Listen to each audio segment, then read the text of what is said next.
my name's Darby with Darbini Sews, and today we're going to be making baby bummies. These are super cute and I absolutely love them. You can use almost any kind of fabric while you're sewing as long as it has a good stretch. So these have a really great one-way stretch, but they don't stretch at all the other direction. These stretch really good both directions, and that's just to make sure that your baby can wear them for as long as possible. The fabric that we're using today has a good two-way stretch, so just know your gradient lines while you're putting your pattern on it. It's folded kind of funny because I got it out of the remnant section, which I absolutely love because you don't need more than a half a yard. So the pattern that we're using is from Big Noggin Baby. I liked her pattern, they turned out super great, but I used a different method to sew them together, so that's how I'm going to show you I do it today. I transferred the pattern onto a non-fusible pellon. That way it makes it almost permanent and it's a lot easier to lay out.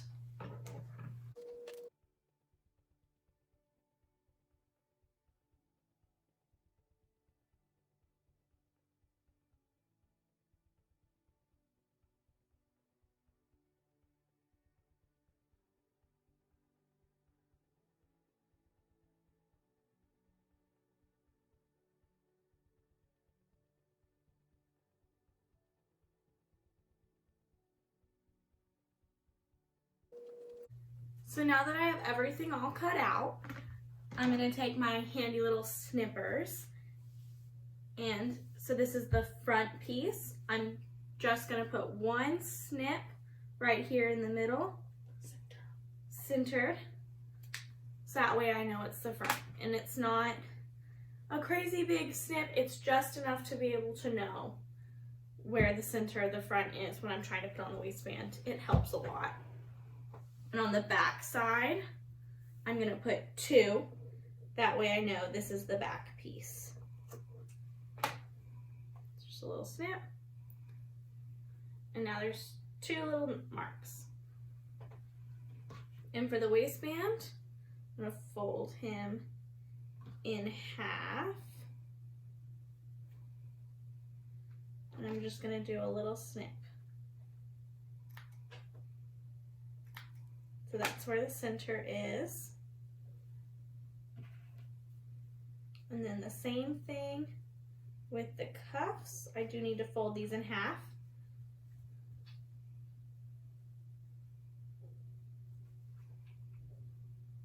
And as you can see, my cutting is not perfect, but that's okay.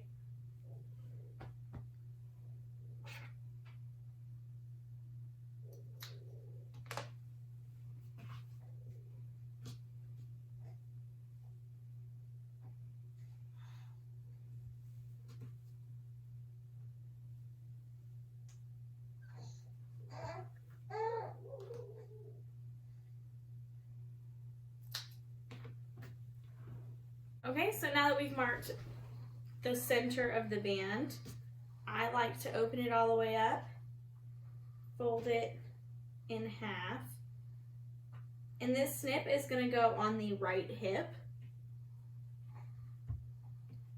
And then I like to just fold it to the center, and now you have to pick which side is going to be your front and which side is going to be your back. So our front, we're just going to do one snip. Open that, and on the back side we're going to do two snips. So you can leave it folded and you just take your clips, line it up, snip. There you go. Now I'm going to get it all laid out and sew it together, or just start to sew it together. So now I'm going to sew the right seam together so that way it'll be all seamless. Always make sure you lay your right sides together so the wrong side is out.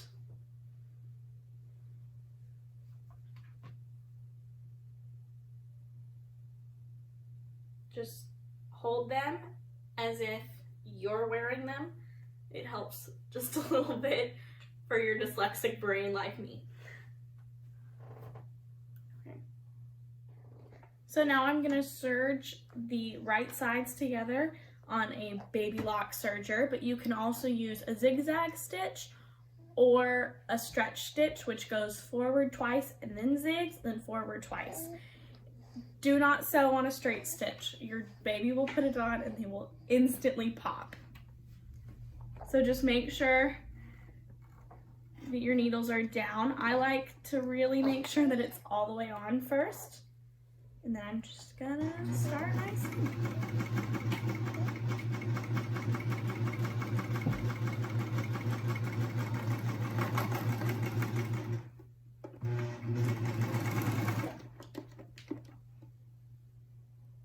Now you have a nice stretchy seam. And then when you open it up, it's all nice and light. Okay, so now we have a nice straight seam. And the reason why I chose to sew it this way is because I was having a really hard time sewing it and not getting a hole in the seam. And I've actually bought a couple of bummies that had holes in the seam. So this is my attempt at fixing it. So now, remember those snips that we snipped? Line them up. So the first thing we do is line up the center along the hip that we just sewed.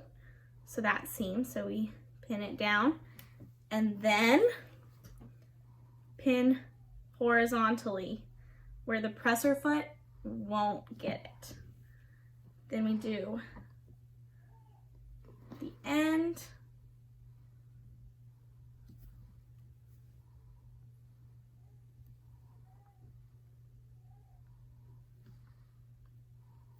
And again, horizontally.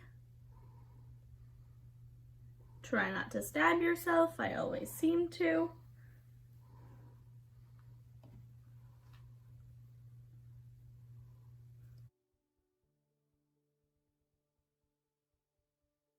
So now I'm just matching up the snips in the middle, so then I know where the center of the front seam is.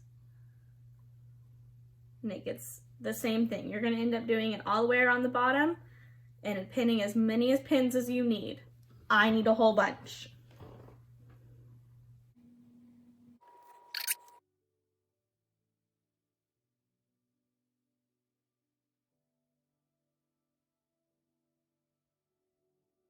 So now that I've got the whole front side done, you can see that it's started to smooth itself out, but before I get all of those pins in, it's got all these nice little bumps in it. So these pins along the bottom just help hold your fabric exactly where you want it. Okay, now the next important thing to know is that when we put it on the serger, we're gonna line it all the way up to the end just like we did last time, and you're only going to pull the bottom. So that way when it stretches, the bottom piece is the only one that's going to stretch out. Because if you stretch both pieces and pull them both, you end up with a pucker.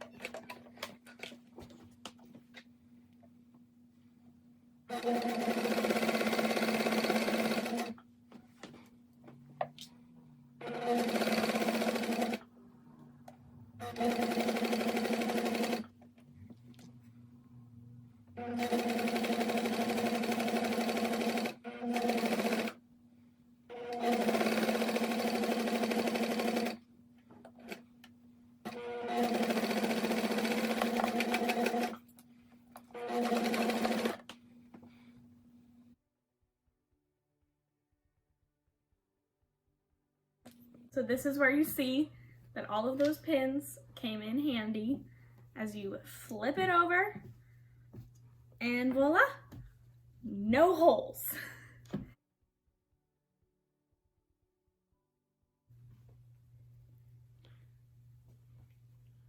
And it gives a nice stretch.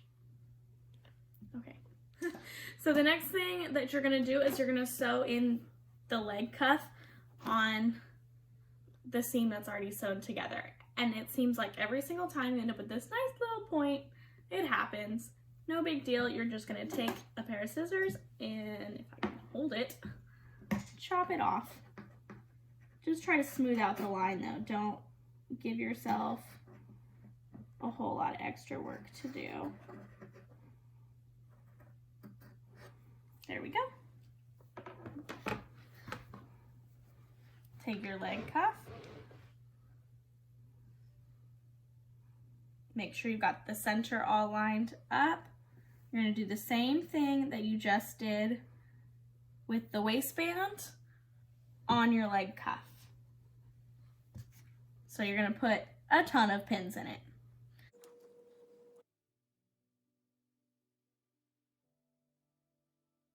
Now, some people have awesome sewing skills and can sew from here. I am not one of those people. So I kind of just guesstimate the center. It doesn't have to be absolutely perfect. And just pin it.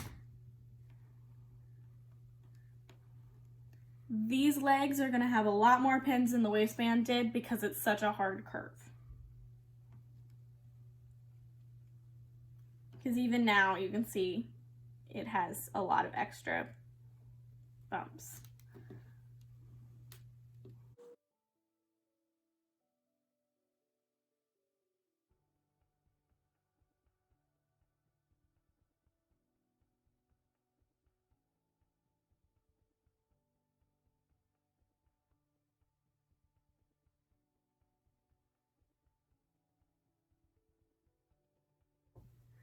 Same exact thing as you did with the waistband, it's just on a lot of a smaller scale and more of a curve. So I'm gonna sew this one a lot slower.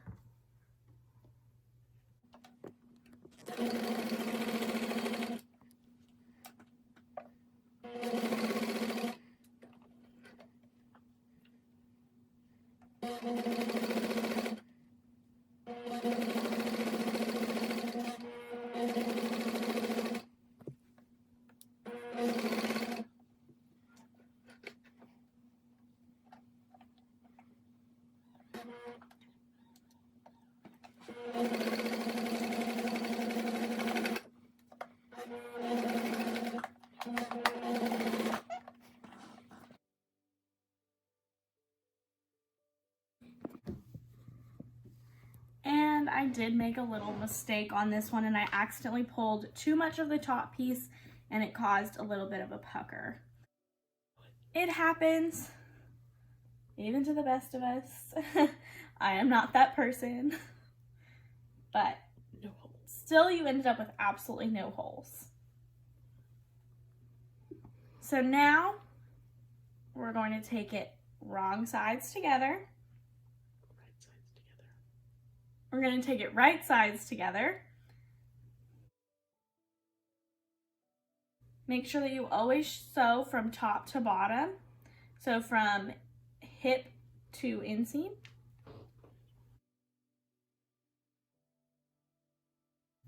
I'm going to clip this off just because it's in the way.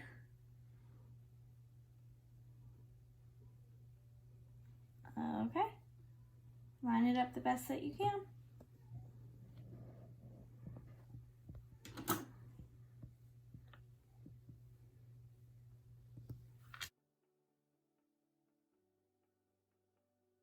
It's a lot thicker, so I like to lift up my presser foot just to help me get it in and get it all lined up correctly. And then you lower it, and I also make sure that I have sewn on. So I usually do about 3 stitches, just hand sew with the wheel. Just helps to make sure that I've got it all in the right place.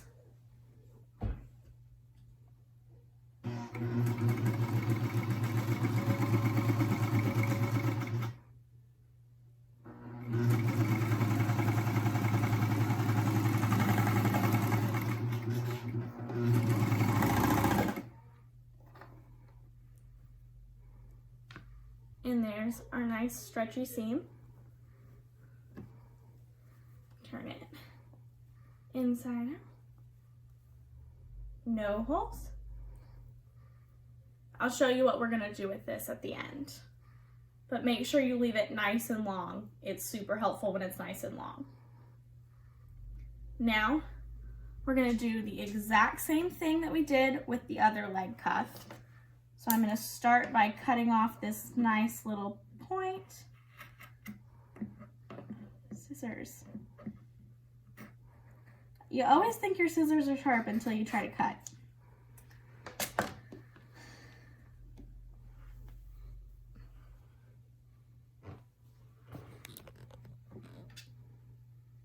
This one is a little bit more difficult since it's half sewn together.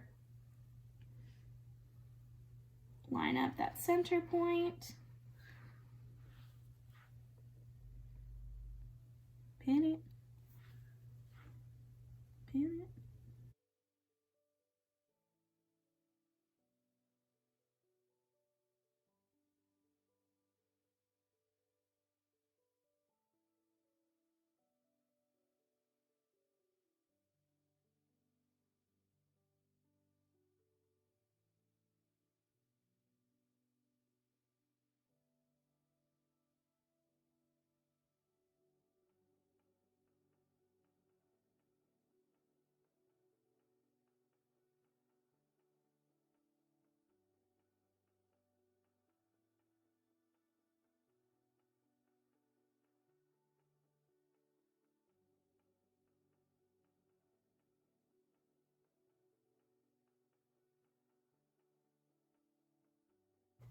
Once again, no holes. And no puckers. Nice and straight. Now we have to sew our very last seam.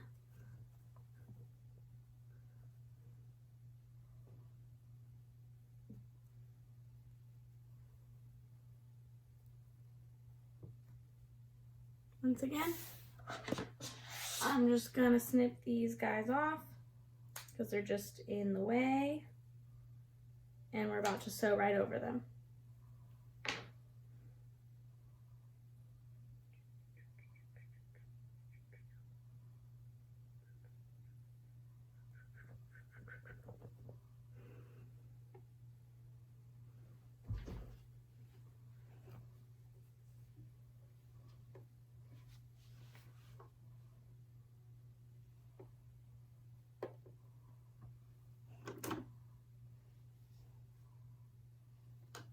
Just like your waistband, it's a lot more fabric, so you just have to be careful when you put it in.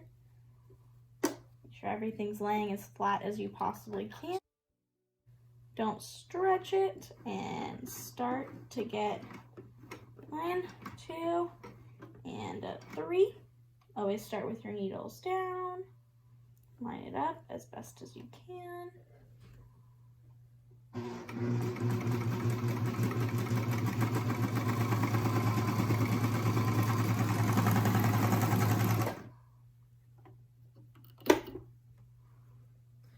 So now you've got a nice seam just right across the bottom. And I like to make sure these guys are all nice and long. And what we're gonna do is we're gonna tie a knot. I like to take a needle just to make sure it gets really good and close.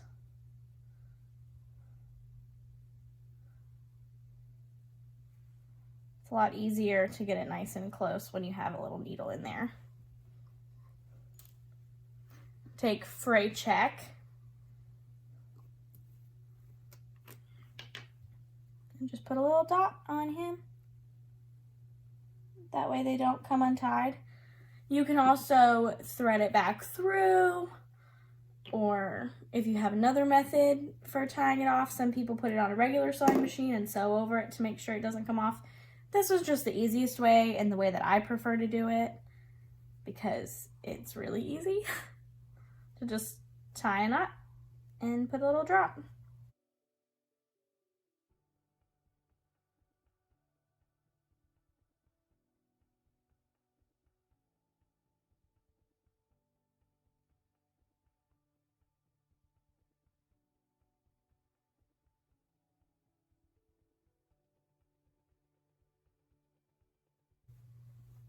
and they're all done. And sometimes you end up with a little stuff sticking out. It's okay. The first time you wash it, it'll just curl right up. But there you go, your nice stretchy bummies. These will fit my 3-month-old absolutely perfect. This is Darby from Darbini Sews. If you like my method, go ahead and like it, share it, maybe drop me a comment. I'm on Etsy under Darbinis. You can also find me on Facebook and Instagram under Darbinis. I have a TikTok account if you'd like to see our daily outfits.